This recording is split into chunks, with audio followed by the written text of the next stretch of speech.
we got going on today is a friend of mine acquired some solar panels that were salvaged.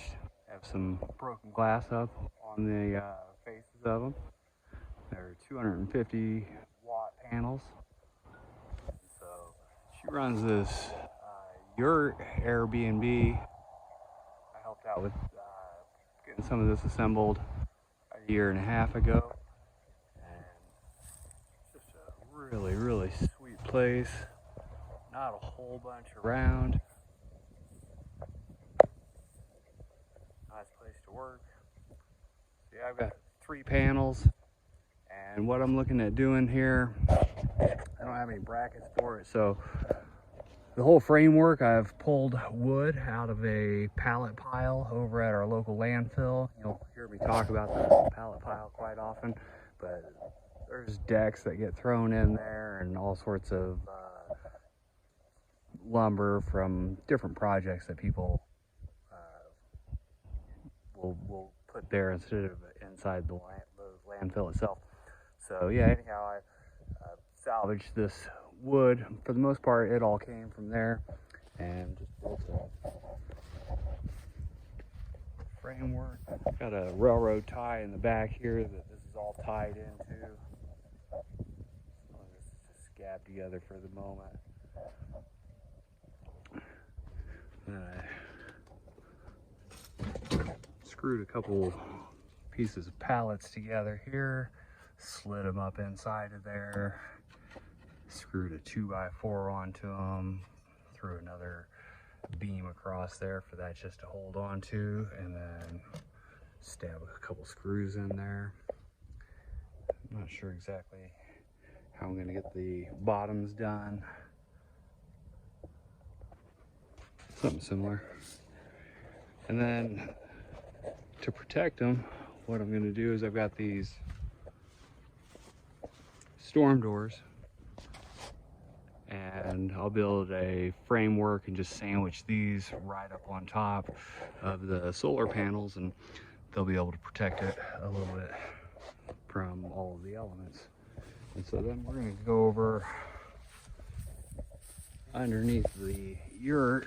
We're going to tie into 4 batteries.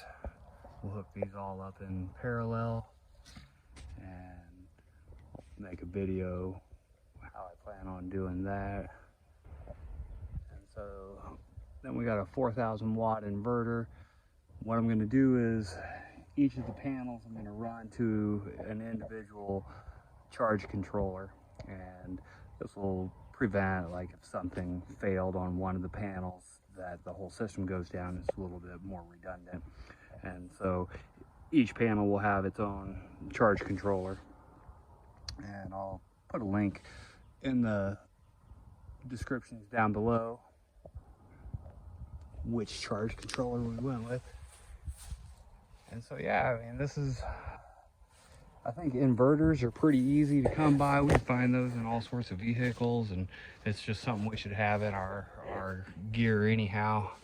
And then these solar panels, like in this case, yeah, these were salvaged and nobody was using them, so we're gonna put them to use, and we're just gonna keep this real simple.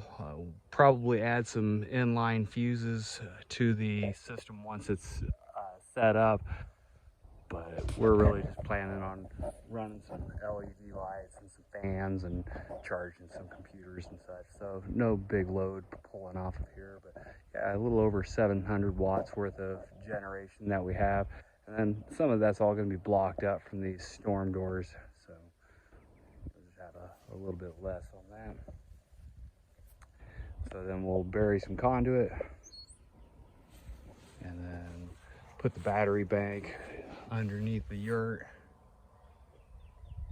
So I'll build a frame box for that, put a little vent in it, put some insulation inside of there. So thanks for watching. Click the like button if you liked it. If you got any tips and tricks that would help out, I appreciate it. We're doing this as cheap as we possibly can. And like I said, we bought some charge controllers and The batteries were purchased. Everything else was purchased on Facebook Marketplace, and like the doors, they were sourced on Facebook Marketplace for free.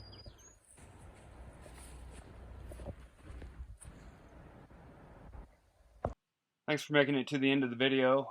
Be sure to like and subscribe for some more do-it-yourself projects before the zombie apocalypse happens.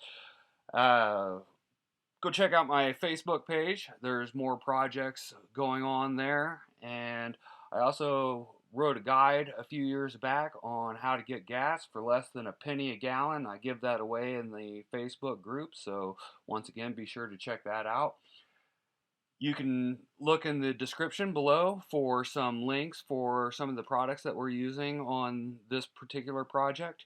And if you want to support the channel, one of the easiest ways is just to click on the Amazon link before you make one of your purchases, and we may earn a small commission. There's no additional charge to you guys as well. So thanks again, and have a fantastic day.